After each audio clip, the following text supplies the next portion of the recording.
Today we will talk about the 4 types of things to be abandoned as mentioned in the Buddhist scriptures. Among them, yesterday we discussed observing our own faults. Perhaps yesterday I focused more on eliminating the habit of pointing out others' faults. But in fact today is the real discussion on abandoning the act of speaking about others' faults. Yesterday the main focus was on observing our own minds, not doing things that would cause others to lose faith. That was the emphasis yesterday. Perhaps when I spoke yesterday I was a bit off topic. So today we are talking about abandoning the discussion of the faults of bodhisattvas. If out of delusion one speaks of the faults of other bodhisattvas, it will destroy one's own merit. Therefore, among all Mahayana practitioners, not speaking of others' faults is the conduct of a bodhisattva. For those who have already entered the path of the Mahayana practitioner, whether it is due to general afflictions, especially when driven by jealousy, for us who study Mahayana Buddhism and are practitioners, perhaps because our afflictions are deep-rooted, we often speak of others' faults or are driven by jealousy to do so. Observing the actions of other bodhisattvas and discussing their faults will cause oneself to become tainted and incur downfall offenses, and thus lose the path of the Mahayana. Therefore, toward all sentient beings in general, especially those practitioners who have already entered either the Mahayana or Theravada paths, it is best not to mention even their slightest faults. One must be very careful to guard one's speech. This is why all bodhisattvas do not observe or discuss the faults of others. Everyone generated Mahayana bodhicitta. You see, today everyone is...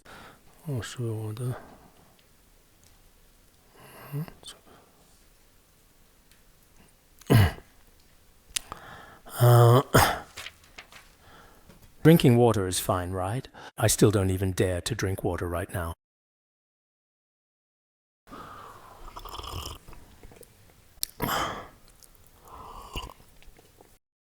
It will be the same tomorrow. Let me tell you all. Tomorrow's empowerment will probably be similar in content to yesterday's. The day after tomorrow will have more. The empowerment sacred objects for the day after tomorrow will include 35 kinds. Tomorrow, it truly seems there will be approximately 15 or even 17 different kinds. That's roughly how the situation is going to be. Here it says, for those who have already entered the Mahayana Buddhist path, it's best not to speak of others' faults. How should we understand this? It's explained below. In the chapter on causes and conditions, or the collection of Essential Verses Sutra, it is said, do not scrutinize the faults of others, nor judge whether they should or should not do something. We should not look for the faults in others. We tend to think he should do this, he shouldn't do that. Actually, in many situations, we often talk about others' faults and judge others based on our own subjective opinions. But this is really not good. In idle talk, do not discuss the faults of others, right? As Master Yingguang said. When sitting quietly by yourself, you should often reflect on your own shortcomings. When chatting idly, don't talk about other people's faults. I think that talking about others' faults is actually something we don't do in front of people we're not close to. We don't mention others' faults in front of those we don't have a good relationship with. But when we're with people we're close to, as the conversation goes on, we eventually start talking about others' faults. But being close doesn't make this right at all. Because with this person, it's because our own minds are filled with afflictions and our minds are not pure. When our minds are not pure, we start talking about other people's faults. If you're not that close with someone, you probably wouldn't bring up for no reason that this person has faults or that person has faults. You just wouldn't do that. If the relationship isn't good, you're even less likely to do it. But if you're a bit closer, it's just like what Master Yingguang said earlier. We should avoid discussing others' faults during idle talk. In the process of casual conversation, don't talk about others' rights and wrongs or their shortcomings. I think nowadays many people might be a bit used to watching TV. Maybe some of you feel a bit uncomfortable about this, but when it comes to talking about others' faults, compared to other ethnic groups, Tibetans don't talk much about others' faults. They're a bit better in this regard. But with some other ethnic groups, honestly, if the relationship is even a little bit close, they often talk about other people's faults. Maybe it's because they've watched too much TV. Look at empresses in the palace. The people below are always talking about this fault or that fault. Then from the top to the bottom, it all starts. Everyone should know about this, right? So sometimes, because of various different kinds of education received from a very young age, people develop a habit of talking about others' faults. In the Compendium of Studies, it also quotes a sutra saying, 3 times a day and night pay homage to all the bodhisattvas. Always act as you truly wish, but do not seek out even the slightest fault or imperfection. A dedicated bodhisattva who pays homage 3 times a day and sincerely arouses bodhicitta always acts according to their own profound wishes and aspirations, but must never look for others' faults. All of these objects, in fact, are bodhisattvas. This means towards all sentient beings, especially for those who have entered the Mahayana path, one should not seek out even the slightest fault. Here, always act as you wish. Means that at all times one should not act based on one's own subjective opinions and then go looking for others' faults. Our own way of thinking is, oh, we feel that this way of doing things is very wrong, that way is also very wrong, and we keep thinking like this, as if we ourselves are perfect people.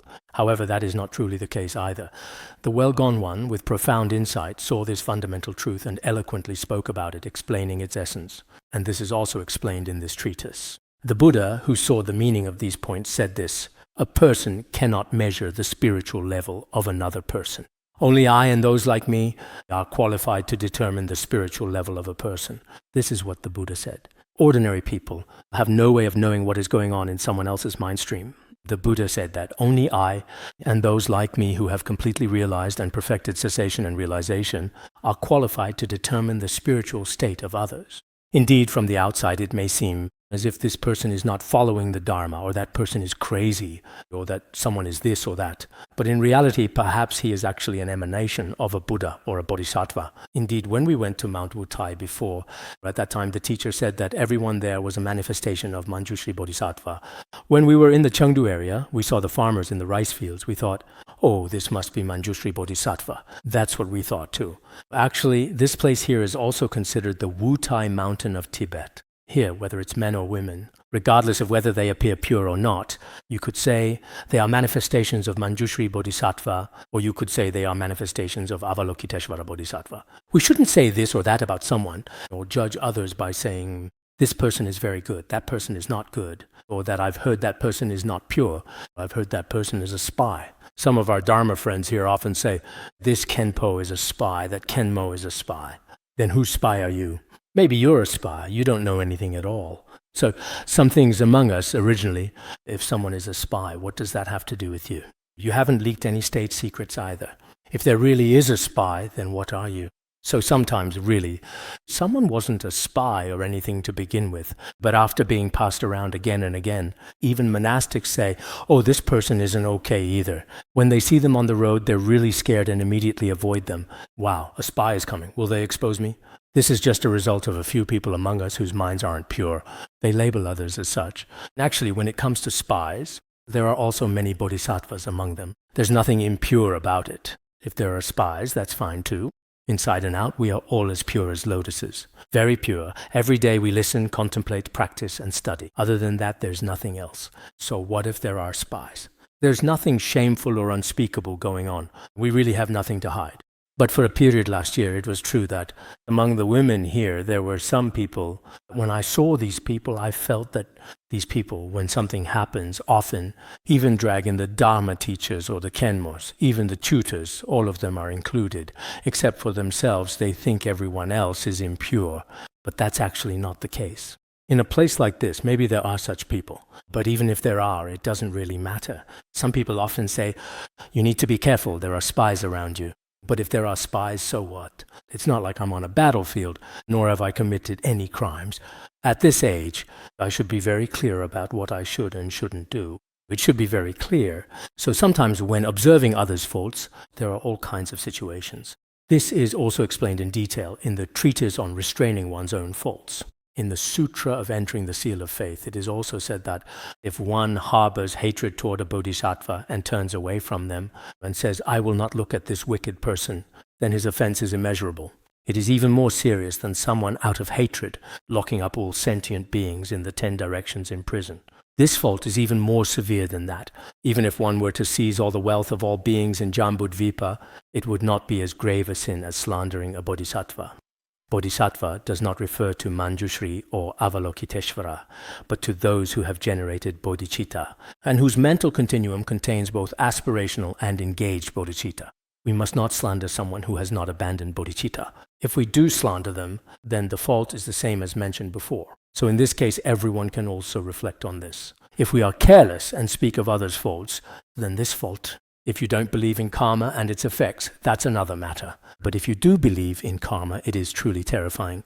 In addition, in the Sutra of the Definite and Indefinite Mudras, also in the Nirvana Definitive Illusory Sutra, it is taught that towards all bodhisattvas, the power of doing virtuous or non-virtuous deeds is immense. Even performing a virtuous act, such as offering a single flower to them, has tremendous power and brings great blessings. If you do something negative, such as feeling a moment of anger toward them, or creating obstacles and adverse conditions for them, then the negative consequences are also extremely severe. In the way of the Bodhisattva, if someone harbors ill will, the children of the Buddhas, if someone develops a negative mind toward the Buddha's children, the Bodhisattvas, if they give rise to such malice, the Buddha says that person will fall into hell for as many eons as the number of such thoughts. This is explained in the first chapter of The Way of the Bodhisattva. It is taught in the first section. For example, if I develop 3 moments of malice toward a certain bodhisattva, if I give rise to 3 instances of negative thoughts toward them, then that person will remain in the hell realms for 3 great eons, suffering in hell and experiencing immense pain. This is truly terrifying. If driven by anger, one fails to praise bodhisattvas who have generated bodhicitta and instead speaks harshly, this creates negative karma. Sometimes we are angry, sometimes we are jealous, and indeed these afflictive emotions are still very powerful. When they arise, they come suddenly, just like a sudden hailstorm, and when the sky clears, they suddenly disappear.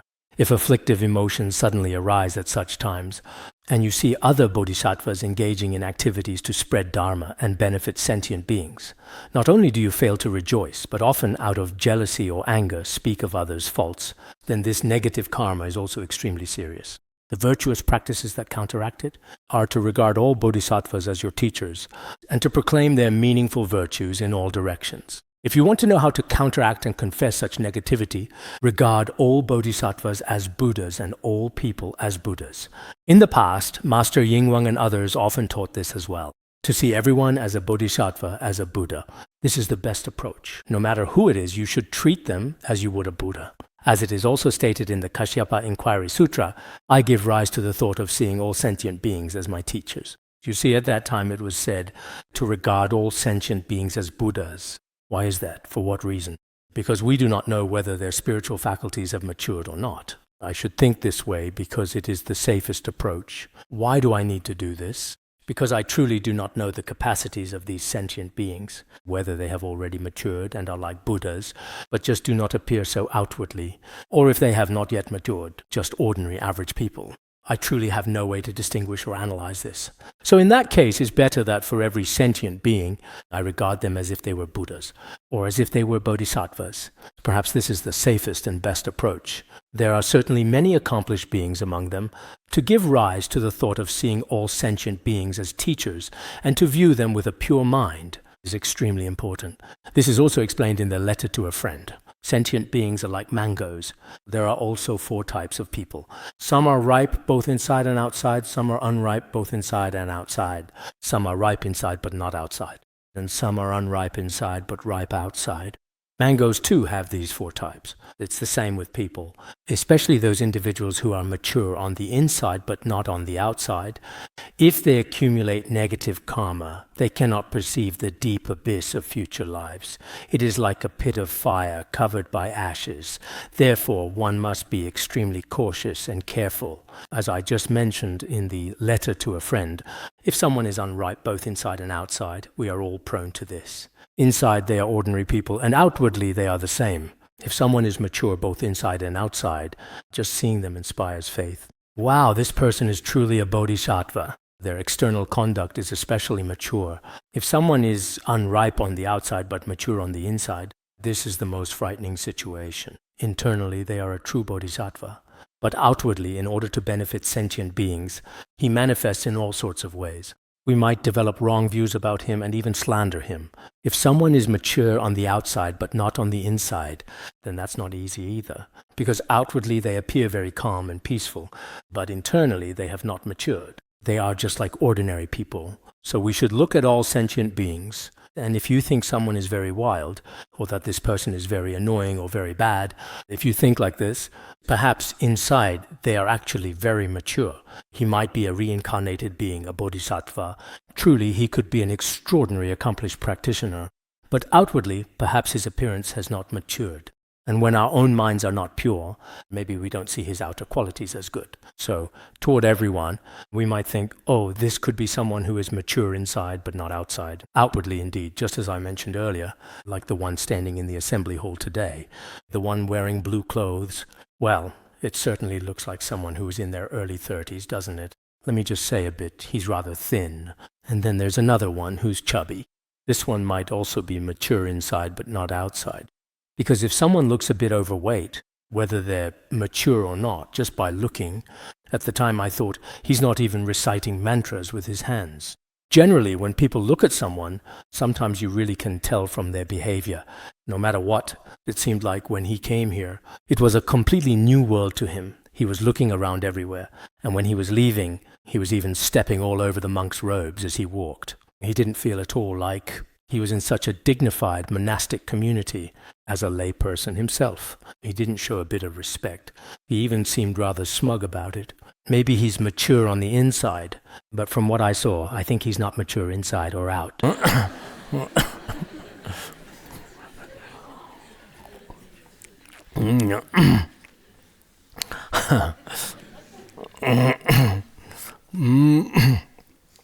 In this case, it's like ashes covering a fire. If you're not careful and step on it, you'll get burned. So you must be cautious. Additionally, Atisha the Venerable also said, do not seek out the faults of others, instead speak of their virtues. Actually, we are often unwilling to do this. Otherwise, if we were willing, we would often talk about others' good qualities. For those with the Dharma eye, even beginners on the path should be regarded as one's teacher.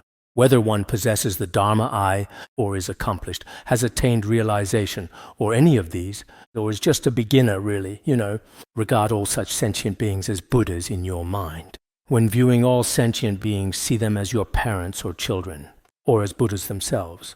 If you truly cannot possibly view them as being so pure and innocent, then when you see these sentient beings, regard the older ones as your parents, and the younger ones as your children or grandchildren.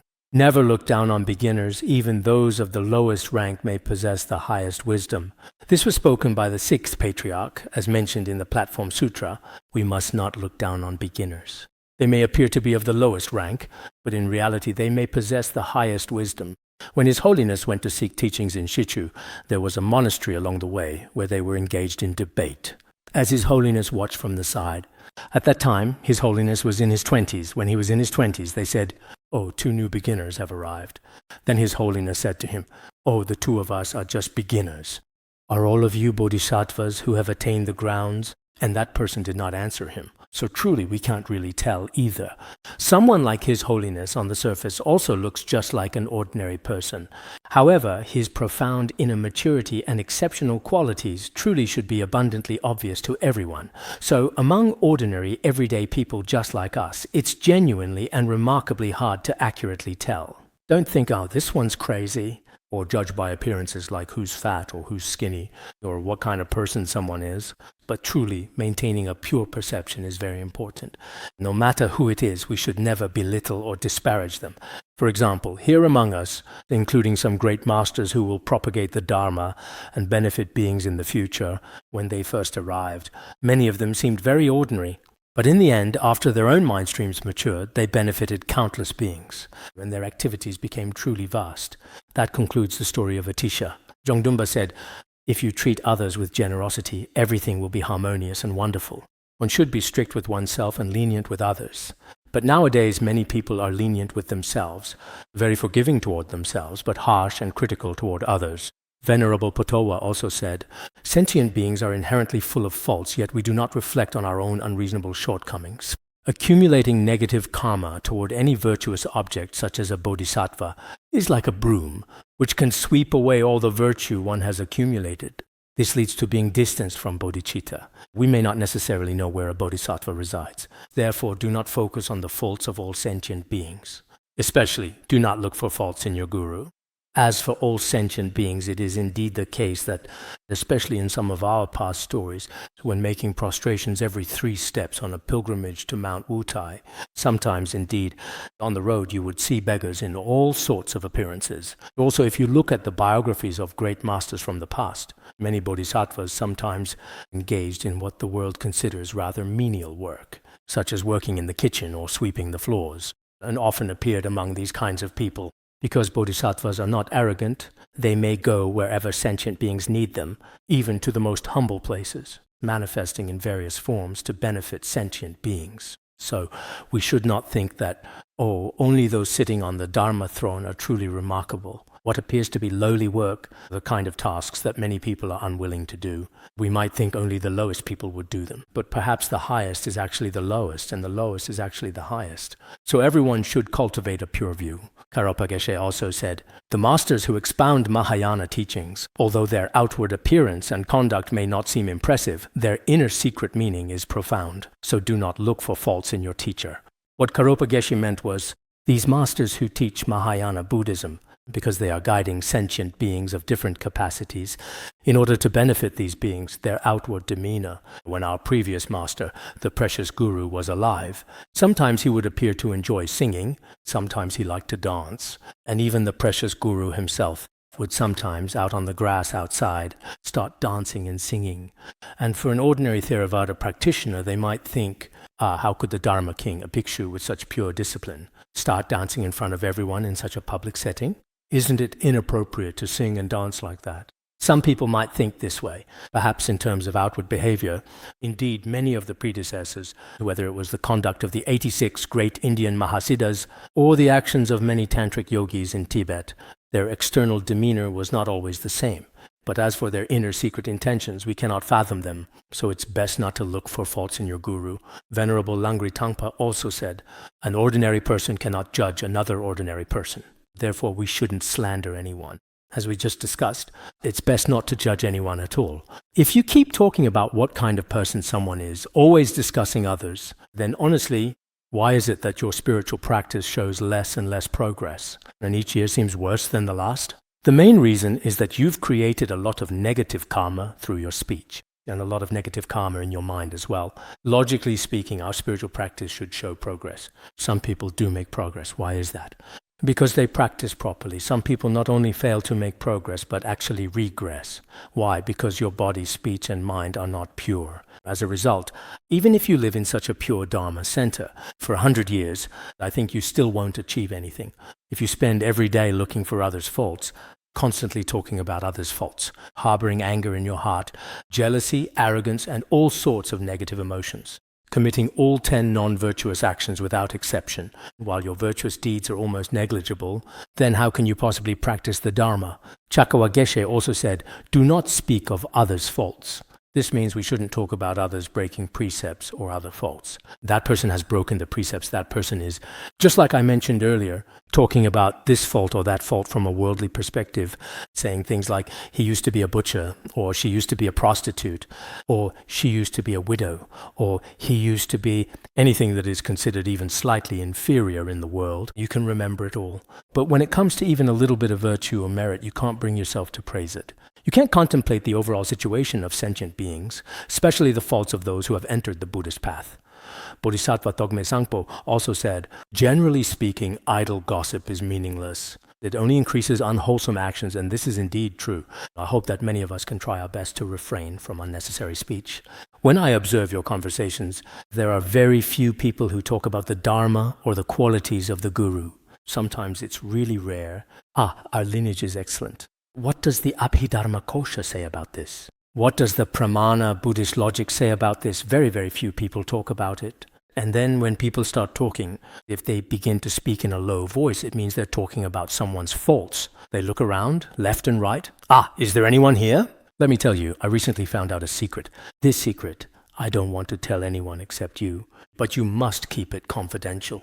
And if you keep it secret, recently I learned that it's definitely accurate. I know it 100%. I heard it's our master, our so-and-so Dharma teacher. I have heard it said that he truly does have some significant dealings and interactions with the Asuras over there in that particular region.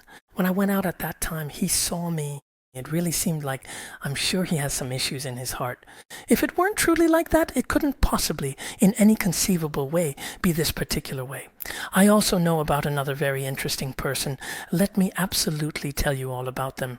The elderly bodhisattvas are all starting to laugh. It's rare to see, especially when it comes to slandering others. Not only does it fail to elevate yourself, on the contrary, disaster will befall you, and your greed and anger will only increase. Especially when you show bias in analyzing the Dharma and individuals, and then go on to maliciously slander them, it can only lead to your own inevitable destruction. The Venerable Bodhisattva Thogme Sangpo also wisely said, to slander others out of sheer jealousy is essentially to slander both the Dharma and people. But in this context, putting slander at the beginning is also acceptable. If you slander the Dharma and others out of jealousy, it harms both yourself and others. Therefore, unless it is definitely for the benefit of others, do not speak of others' faults. If it truly benefits someone else, then it is acceptable to point out their faults. For example, in the context of an empowerment ceremony, if someone is constantly disobedient, then pointing out their faults is actually beneficial to them. If you directly mention their shortcomings, they won't repeat the mistake in the future. This kind of criticism is permissible and allowed, you understand?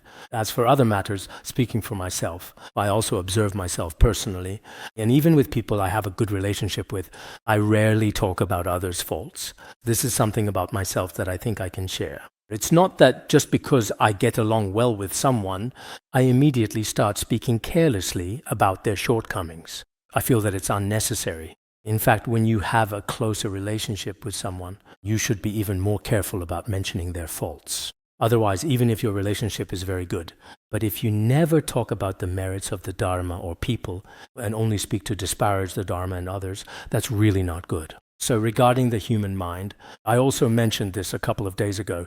What is the nature of the human mind really? A person's speech and actions are basically observable. Isn't it mentioned in the 10 Grounds Sutra? I've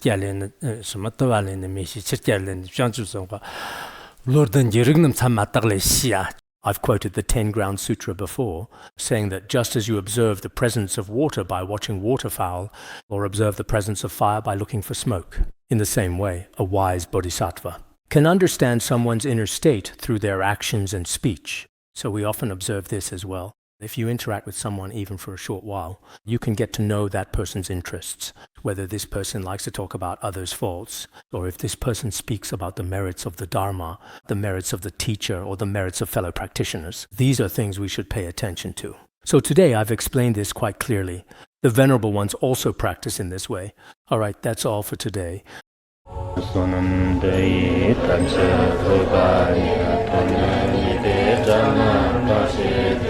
Kirgana jirano chupan chupun thunen droa droa sho bandran gara badna sodargye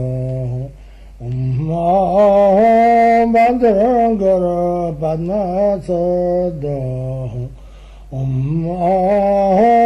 bandran gara badna sodargye